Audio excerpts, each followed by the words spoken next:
It's Sunday morning and we're already in our preaching mode, I guess you might say.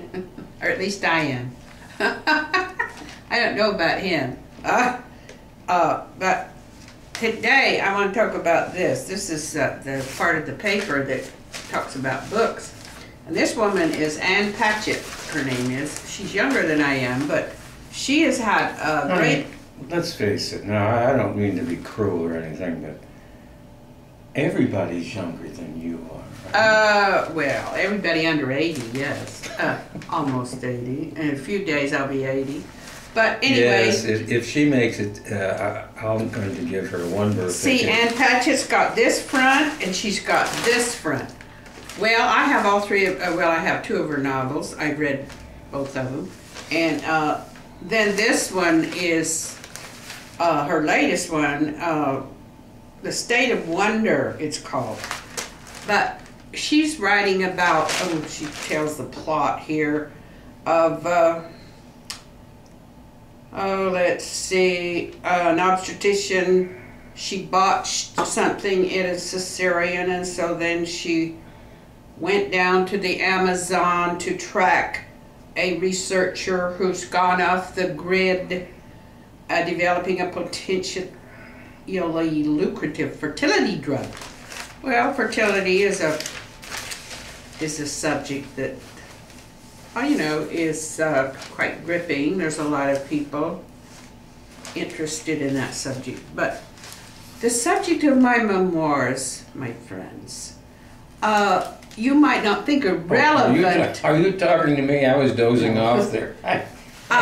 Fertility drugs. Yeah, I'm really interested in that a lot. In days when it was hardly even mentioned, the subject, I discovered, and I thought... You took fertility drugs? No, when I was 5 years old, that my father was having homosexual affairs because one of his partners molested me. I don't think... Now, what could be more relevant than that? Child molestation. Where did that come from? Fertility drugs. Well, I'm just saying that the subject matter. People might think that somebody my age, my recollections of the past don't have any more relevance. People... That's true. You might this be... This subject has not even been discussed non-compass method. Very little to this day. Because out in the boondocks or out in the hinterlands, you know, where the Bible Belt and places like Utah and so on, we don't, you know, this subject is still taboo, you know, so young men who get into this kind of thing, they, you know, their choice is, well, hardly any choice. Keep quiet and remain a bachelor, which most of them don't, and or get married. Get married like I always thought that that will cure anything. Marriage will cure anything. Well, now wait a minute. I'd like to wives. That's because wives are long suffering. No, they're not cured. Knows me. 4 women tried to cure him, but and damn near killed him. That's not even counting the ones that I didn't marry. Okay, well, they don't have much choice. So my dad, you know, he was like... Yeah, if you're out in the boondocks, you don't have a lot of choice. 26-year-old bachelor. I come from a town of 1 million people. He probably thought he would probably remain a bachelor, drinking, and there would be no problem. I mean, whatever he did would be his own business. But when he married a woman and started having children, then it became their business, and it became my business.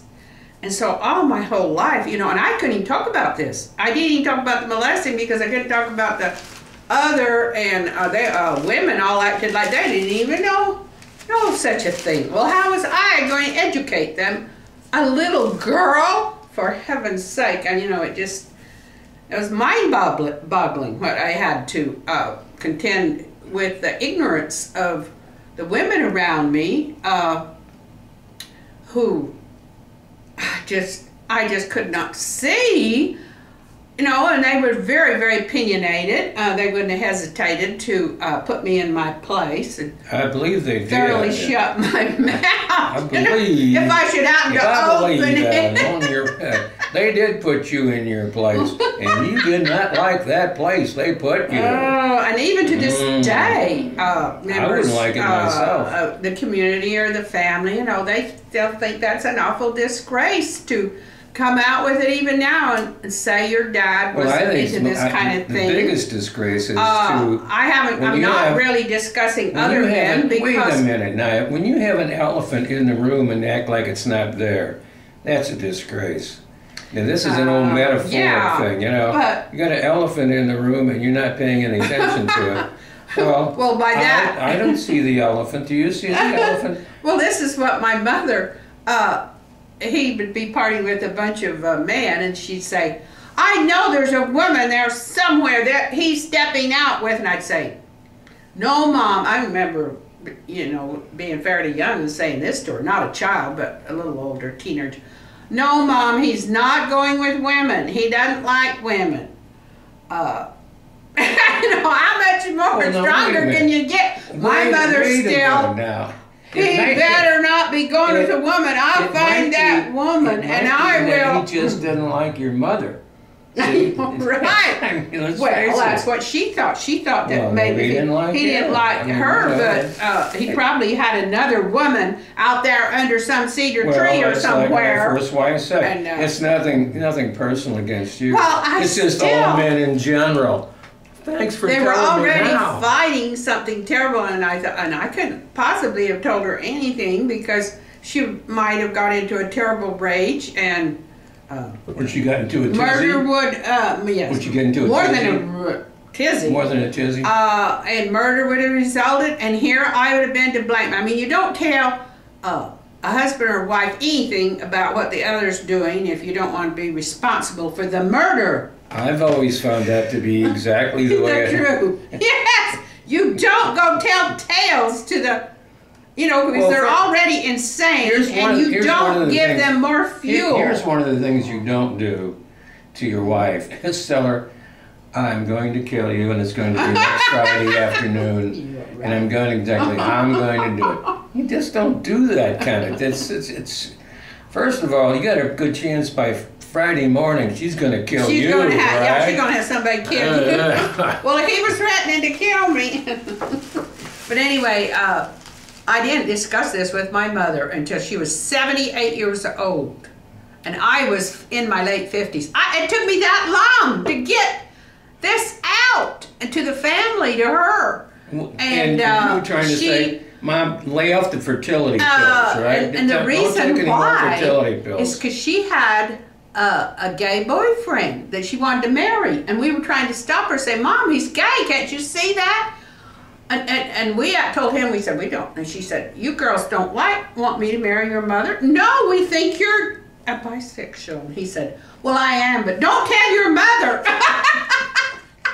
I mean, you know, I never met your mother, but your mother must be pretty dense. He'd been in places where they came out, and so he told us, and we said, we've already told Mother. You know, we said, we warned her against you. And she had a pretty healthy bank account, so it was pretty apparent. Well, I guess Mother got thinking that that's when she quit taking the fertility pills, right? And she said, well, he does go to bathrooms and stay a long time. She'd heard that. And we said, then she'd act like, well, you know, it's was this a bathhouse? She was trying to get the... If they go to a bathhouse, it's not the same thing as going to a bathroom. But she said, and I said, but anyway, it stirred a memory about my dad. Catching him in a compromising position with another man in the hotel room. And he told her that it was after their wedding. Can you imagine any more cynical than that? He sent her out and I guess picked up somebody in the hotel. And so he told her that this was a doctor that he had called to examine him. Well, she was very young, 18, and so I guess she bought this story. I'm sure. Right now. I'm sure she thought there was something hook, line, and sinker, folks. Suspicious about it. But he was a rich man's son. They had property. She was a poor man's daughter, and it looked like, you know, he had prospects. Now, what could be more He didn't have modern? prospects. He What had could money. be more modern? He had Talk money and about- she didn't. If you don't think that old people don't have He's 10 irrelevant years- he's 10 years older. information 10 years older than her. about how to, how our generation was contending with an issue like this. Child molestation was involved, and why? Because when you got secret stuff going on, you got men having affairs in secret and trying to put, keep their women from seeing. Oh, you hear nothing, you see nothing.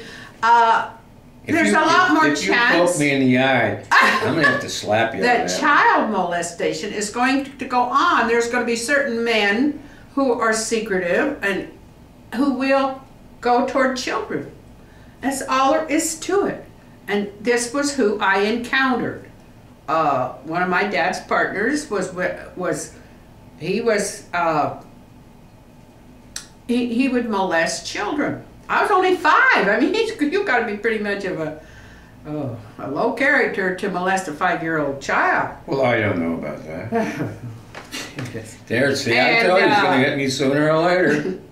But anyway, I'm trying to get these memoirs out there. And even now, there's prejudice, there's emotion about this. There's I've had people say, I would never, ever write something like that about my dad.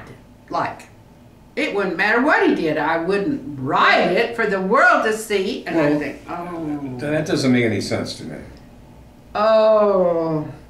Because I was my dad's, my dad was suicidal, and I kept trying to keep him from getting suicide. Daddy, it's not that bad. Whatever you're doing, and I meant it all. It's not that bad for you to have to commit suicide over it. When she keeps pointing over here, that worries me. You know? I mean, I've never molested any of my... I had 13 of them. 13, yeah, never. Right, I'd even molest the boys either, come to think about it. You know, I mean, I missed all that good stuff. But if you drank, I would soon be thrown, I don't like boyfriends that drink around my kids. Because it's a bad influence. So I'd always, if I had a drinker, That's pretty much you didn't get a lot of boyfriends. Divorce them or send them on their way. Because I'm a teetotaler and I just didn't want that kind of influence coming to them. He's not, I don't expect my kids to associate with him at all. If I do it, okay, but there are alcoholics in the world. I'm a real bad influence. You are a bad influence. On 2 50-year-olds and a 40. Yes, that's true. Really bad. That's true, and he hasn't faced it. He hasn't taken his responsibility and said, I need to quit drinking because of my... What's this got to do with... The kids, I don't care if they're 50, 60. The fertility I don't care how old they are. thing. What's this got to do with fertility? Well, my dad was also an alcoholic, so there was another big problem that I contended with. What's this got to do with fertility? Oh, well, this is her story. I don't know anything about her story. Oh, okay. But I'm just saying that Ann right? Patchett is a famous writer, and she went the route that I thought maybe I should go, writers' conferences. I read her memoir about how she got to be a writer. And it was going through the route that I figured I was considering when I was in college, but all this had happened in my childhood crippled me so bad that I couldn't go do that. So I really have to write this story about how alcoholism, well, basically, you have to tell the secrets story. that can't be told. This is one way to tell it. As a matter of fact, this is the best way to tell it.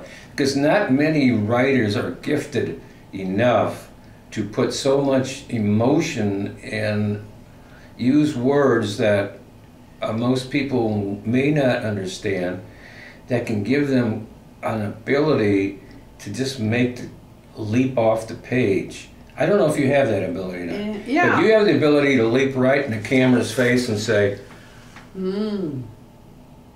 what?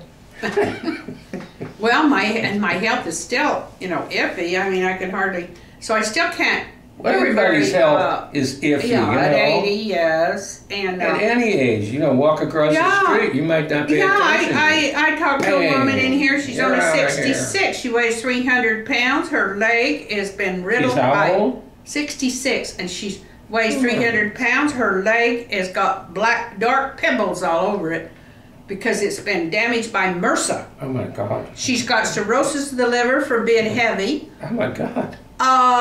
Fat on the liver puts you at high risk for cirrhosis.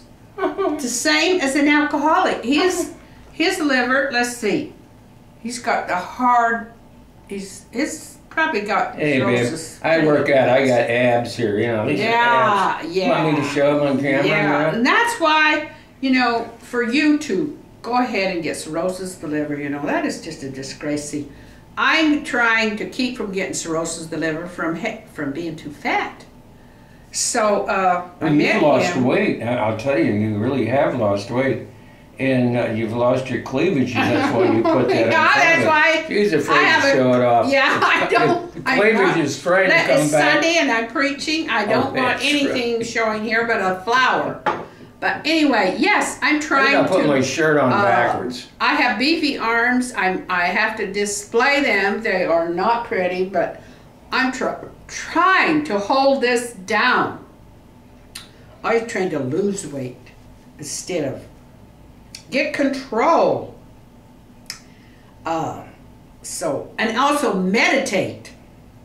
And instead, this is what you should do. This is meditate, right? He doesn't meditate enough. I meditate. Why? Because he can't concentrate. If he gets drinking too heavy. I concentrate to meditate. He can't meditate. So, I'm meditating right now. Well, that is what, I think every day, when you're going to die, you need to meditate about what's going to happen to you. Are you going to survive death? If you don't give it a single thought, you are not going to be prepared. I don't think any of my relatives have survived. Yeah, he doesn't believe, he's not giving it any more thought. He does not see spirits like I do. He doesn't dream of I don't see them. I see the spirits and after I drink spirits, in my dreams. I still don't see them.